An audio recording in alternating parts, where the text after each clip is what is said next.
Well, good morning. What a delight and pleasure it is to be here. What a privilege. Weren't those amazing talks, both of them? I'm from Accenture, and we're proud sponsors of this event at BOLDtalks, and we've supported BOLDtalks since its inception 3 years ago. And one of the reasons why I'm here in the UAE, because I'm not a local, I live in London, is that I've come out to spend time with some of the women and men at Accenture tomorrow when we celebrate International Women's Day. Now, many of you may know that officially International Women's Day was back in March, but we've delayed the celebration somewhat here. But it's something that we do in Accenture every year. We've been doing it for 11 years, and we've been doing it here in the Middle East for the last 5 years. And tomorrow we'll gather our employees together in Abu Dhabi, and we'll be celebrating women and women's empowerment and everything that our women bring to our company at Accenture. And this is a topic that's very important to us for several reasons. One is that we think it's the right thing to support women and support women's empowerment. But the other reason is it's actually a very important business issue for us. We have 100,000 women working at Accenture out of 300,000 employees in total. So it's a good ratio, although I would say not yet good enough. But the future of those women is the future of Accenture. And we are a company that is built on talent, people's knowledge, people's expertise, which is used to serve our clients. We're a technology company, for those of you who are not familiar with us, and we serve clients in 54 countries around the world. And so our women are a very important part of that equation, and we want to support their development. And in many ways, our talent and our people and our women are about the future of our company. They're about the sustainability of the company and how it will grow into the future. So the theme for our International Women's Day celebration tomorrow is listen, learn, and lead, which I think is a great summary for so many of the things we've been hearing today and so many of the things that we're going to be discussing in the next hour or so. And I was asked to come here and talk a little bit about my career journey and how listen, learn, and lead has applied to that, and to pass on some advice and some learnings that I have had along the way. And so we all have to work, or most of us have to work, and my career is probably different to what we've been hearing about so far, a slightly different take. I've worked in the non-profit sector, and I've worked in the corporate sector. And my career journey is a series of very different chapters which have succeeded each other over about 20, 25 years now. And I'm going to tell you that story and 4 of the chapters, along with some of the lessons that I've learned. And I hope that some of that will resonate with you, and I would love to hear your thoughts on it afterwards and what you might have to add to that. So my career is not a linear story.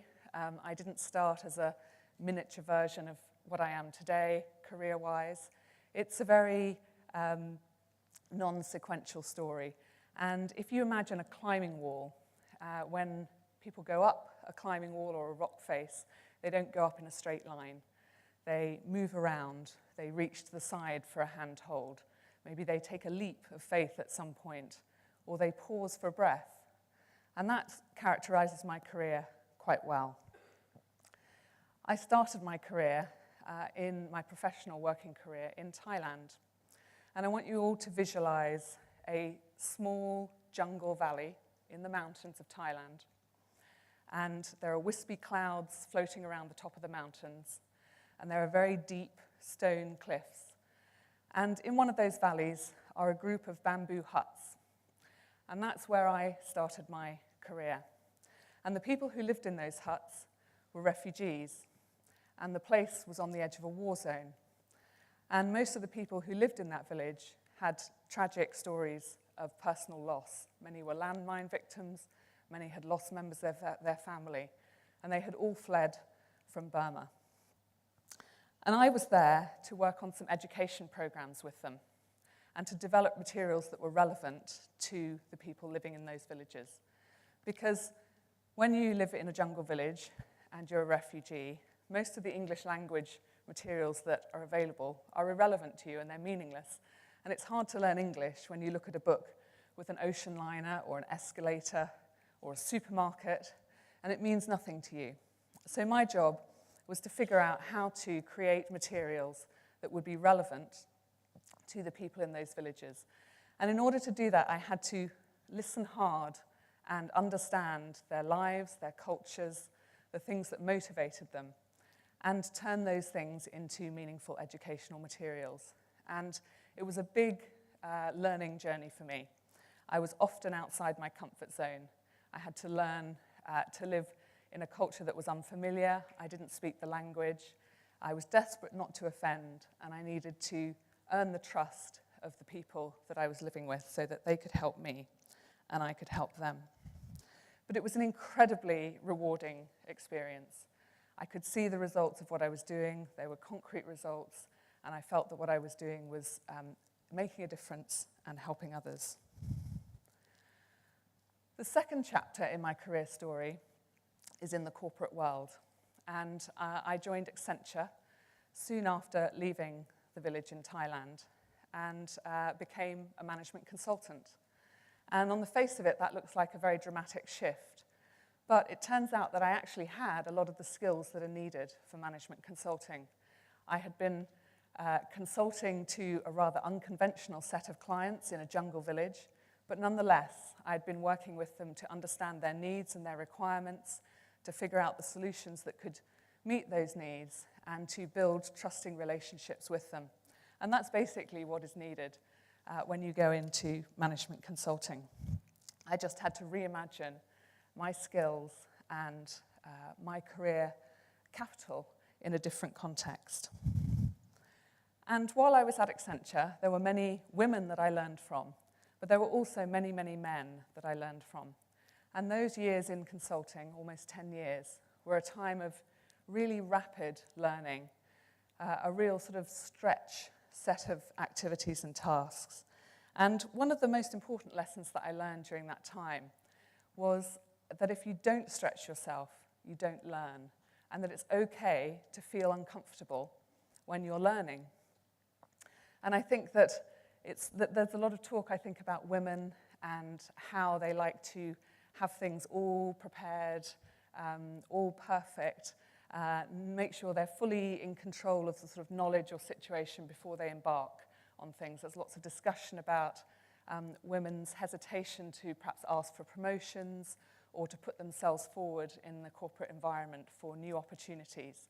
And one of the most important lessons I learned during my time as a consultant at Accenture was that it's okay to feel uncomfortable, and that doesn't mean you're not able to do it. And one of the people that I learned from, he used to say, if you haven't got slightly sweaty palms, then you're probably not learning anything. You have to step outside your comfort zone and do things a little bit differently if you want to learn. So my time in consulting was very, very energizing and rewarding. I learned a lot about different industries, different ways of doing business, but I was still very interested in the non-profit sector. And I was starting to feel just a little bit restless, maybe. I didn't want to leave Accenture, but I sort of felt that I'd lost some of my roots and was not able to use some of the knowledge and skills that I had learned in that jungle village. And in 2000, I spotted an ad on the Accenture portal, the employee portal, and it was asking for volunteers to go and work overseas to share business skills to support development. And I volunteered as one of the first people to go and do this program. And I went to work in Tanzania for a year, and I worked with the vocational training authority there, helping them to mobilize a large-scale change program, helping them to change the way in which vocational training was done for young people in Tanzania. And there were many people at Accenture who thought that was a very odd thing to do in the middle of my career, and that I was taking time out from my career progression. And of course, I didn't see it that way at all. I saw it very much as time in, and something which was building on the skills I had and allowing me to combine the experiences of working in the Jungle Valley in Thailand with the skills and experiences that I'd gained in Accenture. I realise I've just forgotten to show you the picture of the Jungle Valley in Thailand. And this is it. This is me living with the family that I lived with in the Karen village on the Thai-Burmese border.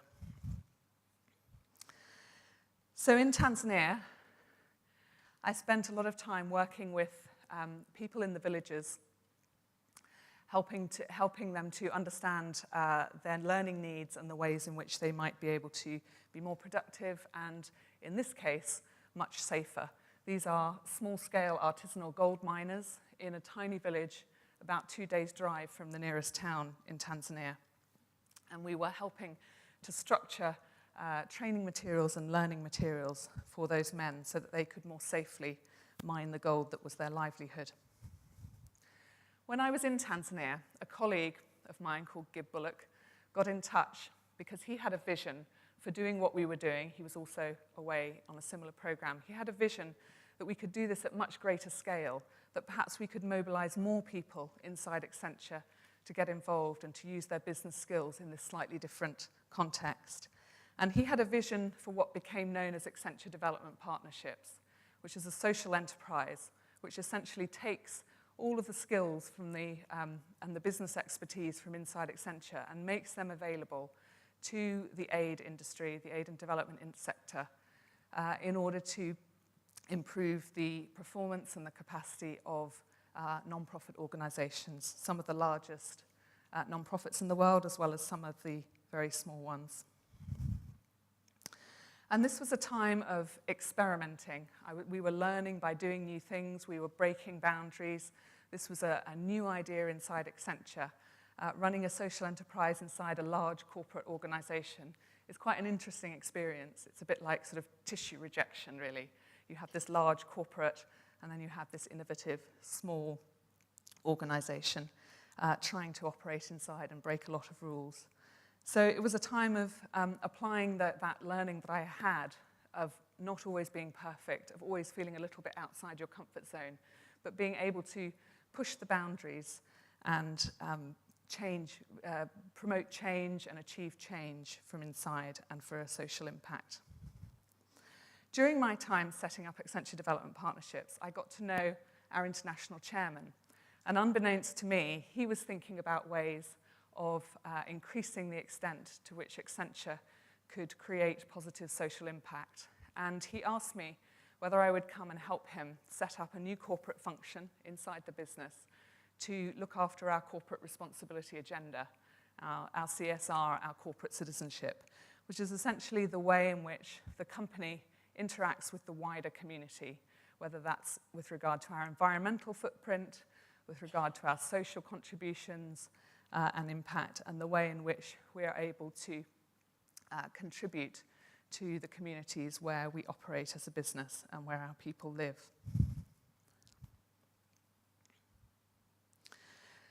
When he first asked me, I wasn't at all sure that this was a good idea. Everything was going fine where I was, and there was no particular reason why I should make a change. And it seemed like a bit of a risky move, to be honest. He wasn't promising me very much. There was no resources, there was no team to work with, there was no promotion pathway, there were none of the things which I had got used to having access to inside Accenture. But he was asking me to come and do something that was very, very much in line with my passions, with my values. It would enable me to take a step on from where I had got to in terms of both my business career and my desire to have a positive social impact. And since that day, and so I called him and I said yes. And since that day, along with a number of very talented colleagues and a very large number of employees across Accenture who share the vision for this positive social impact, we set up the Corporate Citizenship program. And the jewel in the crown of that program is an initiative called Skills to Succeed. And with Skills to Succeed, we've made a commitment as a company that we will skill 3 million people by 2020 to get a job or start a business. And it's an employability and entrepreneurship initiative. And if you are interested in learning more about that, we've just published our annual Corporate Citizenship report, which is available online at accenture.com. And it talks much more about skills to succeed and what it is we're trying to achieve and where we're having an impact. But this was my first experience of leading from the front. I was promoted to managing director around this time, and I was asked to mobilize a very large company, 300,000 employees, to rally around skills to succeed and this cause and make sure that we could achieve this ambitious goal. And I'm pleased to say that so far we've reached a total of 800,000, but we obviously still have a very long way to go. Also during this time, I became a mother, and that was obviously a very major shift in my life and my career journey as well. It involved a very, very steep learning curve, a lot of very different ways of doing things as I figured out the logistics of juggling family life and a career, which involved also travel and a virtual and international team around the world. And I discovered, rather unintentionally, that I was becoming a role model for other women at Accenture. And I didn't choose that, I didn't go and seek it, but I began to realize that people were watching me as a senior woman to see how I was doing it. How was I juggling? Could I juggle? You know, could they possibly juggle? And this hit home to me one day when I got an email from somebody I didn't know. And I had brought my children into our office in London for lunch, which is something I do every so often. They have great fun, they really enjoy it, and I feel it's a way for them to be connected with my professional life and to understand where I disappear to every day and who I'm working with, and they get a sense of where I am, and it's a great connection for them. And one day they came in and I was sort of a bit worried. They were making a bit of noise and were they disturbing people and could I get them back to the lift quickly enough before they upset anyone? And when I got back to my desk after the visit, there was an email waiting. And this is what it said. Jill, I've never met you, but I've seen you on webcasts and I just saw you with your kids in the lift today. And I thought it was great. Put a smile on my face, and it's a wonderful example to me of a working mother making the balance work. Now, I didn't know Heather at all, and I was quite shocked to get the email, but it really taught me a lesson about leadership and about being a woman in the workplace, because I didn't do anything intentional. I didn't intend to be a role model, but I suddenly realized that just by doing the things that I believed in and being quite authentic at work, that was setting a positive example for somebody else, and it helped another woman to feel positive about the place that she worked and the role that she fulfilled as a woman in that workplace. So I hope that gives you a sense of my career journey, the different handholds that I've taken on the climbing wall so far. I hope there's many more to come. What advice would I give as a result of that?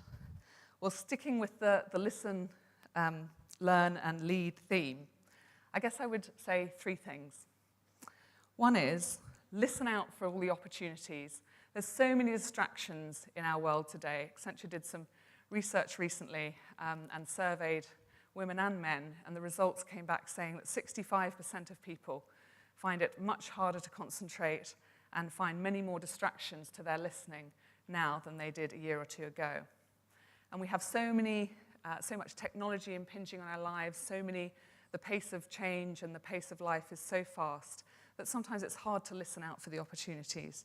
But if you know what you're passionate about, if you're clear what's important to you, then you will be able to hear those opportunities and seize them when they come. When I went to Tanzania and when I took on the job I now have that our chairman offered me, they weren't obvious choices. They weren't obvious career moves. But I heard in them and in the offers that I received something that spoke to my interests, my strengths, my passions. And I was able to step out of the crowd and decide for myself that those were the right career moves. So listen for opportunity. The second thing I would say is continually stretch yourself and learn, because what got you here won't necessarily get you there. And I learned that through all those chapters of my life, I had to change and shift and alter and adjust the way in which I did things, and the way in which I learned, the way in which I applied myself, and in particular, my comfort levels with what I was doing. And you may not always be comfortable, but that's okay, and you still need to step out and try. And there's a great quote from Henry Ford, which says, if you think you can, or if you think you can't, you're right. And which one is it? Do you think you can, or do you think you can't? And lastly, with regard to leading, lead from your heart. People follow other people who believe in their passions. We've heard from 2 people this morning who are hugely passionate about what they do. And you can feel that, and you can hear it, and they take you with them. And that's so important when you're leading and leadership. So I'd say do what you believe in what you do, and others will come on the journey with you. Leadership is best done when you're being yourself. And whether it's walking down the hallway with your kids in the office, or whether it's standing on a stage somewhere, or whether it's working in a school, in a community, be yourself, be an authentic leader. So I leave you with those thoughts. It's rather an enormous picture of me up there. But I leave you with those thoughts. Listen, learn, and lead. And I wish you all the best in your own career journeys and as you define your own success in your way. Thank you.